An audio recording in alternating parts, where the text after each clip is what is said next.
We are the restaurant brokers, and we sell restaurants. We started the nation's largest restaurant brokerage firm over a decade ago. Atlanta, Georgia was our starting point, but our brand is spreading nationwide.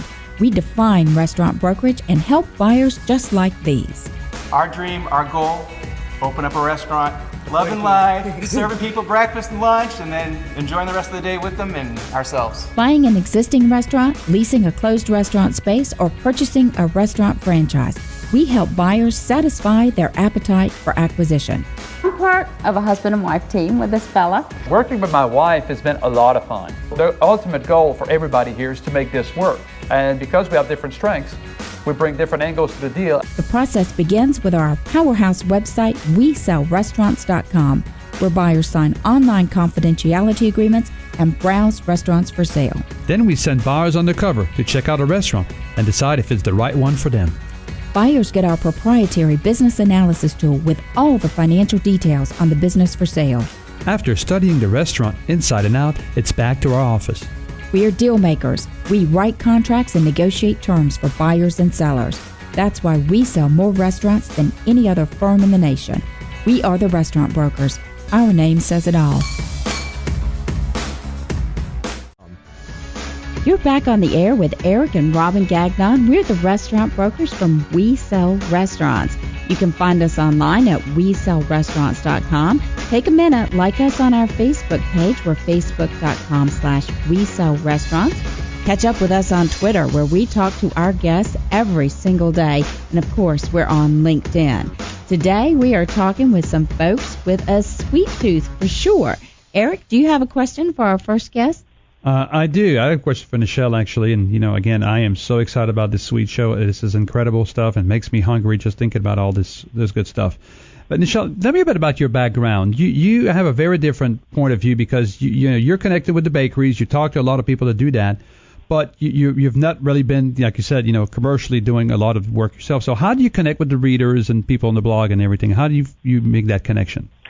One of the things is I love to share bakers news, like, whether or not they're, opening up new locations or have different flavors. In the morning, I try to find, relevant tweets from the cupcake bakers all over. Like today, there was a holiday, we let people know about that holiday and what flavor of cupcakes, things like that. And then I think another thing is, the audience of Cupcakes Take The Cake is actually, I don't know the exact split, but from bakers I know, professional bakers, they take the blog as somewhat of their professional journal, and they want to know what other bakers are doing all over, whether it's, expanding or changing up flavors or what they're doing on social media. So I think it's actually pretty interesting that it has become somewhat of a business journal, not an official business journal, but a place for people to find out what other people in their same profession are doing. Okay, so we just had a brief time out, and Eric and Elfie were speaking in fabulous French, and I love that you have that French accent. Elfie, do you think that having a background from France, who are, face it, they are like the best bakers in the world and create these immense and fabulous sweets, do you think that background gave you an edge in going into the bakery business? Yes, I do. I think absolutely. There is things that we do in France that are really, really good. I mean, the way we bake and our techniques and all that. But, we are in America. The clientele is American.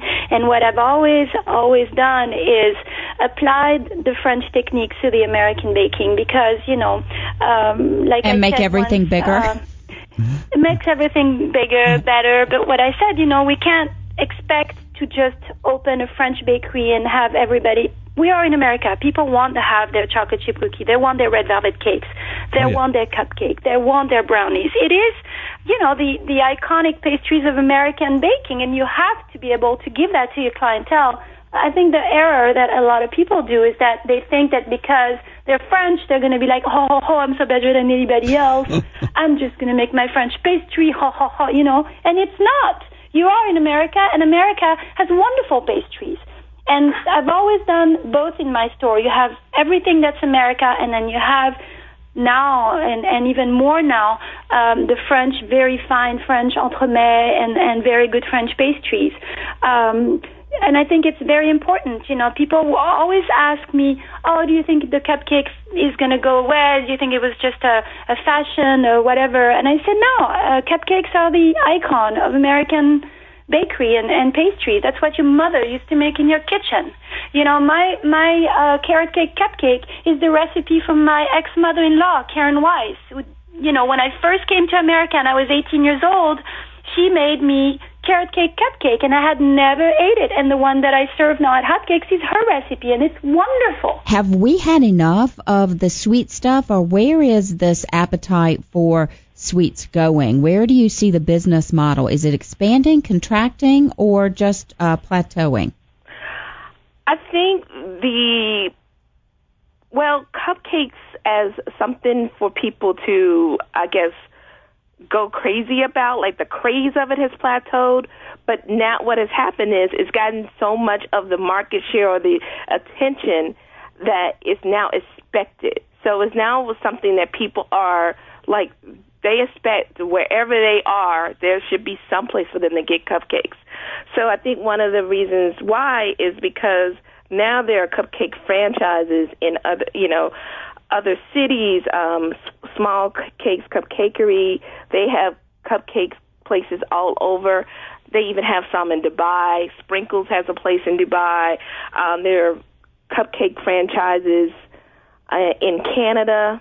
There are cupcake places in the UK. So I think the difference is it's not necessarily like Starbucks because that's a brand, but cupcakes are now commonplace. Elfie, if somebody is listening to us right now and wants to do their own bakery and their sweet concept restaurant, what are some of the tips you would have to give them right now? You have to, the one thing I've noticed in sweets is that no matter what happened in the economy, people will always have money to buy something sweet. Sweet is about reminiscence. It's about what makes you happy when you were a child. It's what your mother used to make to you. So the more you can be authentic, the more you can be honest with your ingredients, and the more you can do something that touched you as a child, then the more I think you will touch other people. It has to be genuine. I also want people to understand that it's not easy. People, I have so many interns that come in the store and say, oh, I want to be a baker, I want to be a chef, I want to be on a Food Network. This is not how it works. It has to be something you want to do. It's a hard business, and it does not pay well unless you can make your own company and be successful. But not everybody will. So you have to be realistic of what you get yourself into, because it is hard. It's a men's world. It's heavy bags of flour, 50 pounds at a time. I mean, it's hard, and people seem to forget that, And I think, the main advice is fearlessness. You have to be fearless in order to be successful as an entrepreneur. You have to be fearless. You have to invest in yourself, and you have to surround yourself with what you're lacking. And I call that the collective mind. If you're lacking math skill, hire an accountant. If you're not good at PR, hire a PR agent or trade with somebody. You have to surround yourself with the collective mind. Not everybody is good at everything, but you become great if you know how to surround yourself. Love that answer. Elfie Weiss, such a great inspiration. Join us every week. This is We Sell Restaurants. Eric and Robin Gagnon, the industry leader in restaurants for sale, franchise restaurant resales, and site location for the food service industry. We currently have offices in Florida, Colorado, South Carolina, Tennessee, and Georgia. We are franchising our brand. Come on board with us. To learn more, visit our website, WeSellRestaurants.com.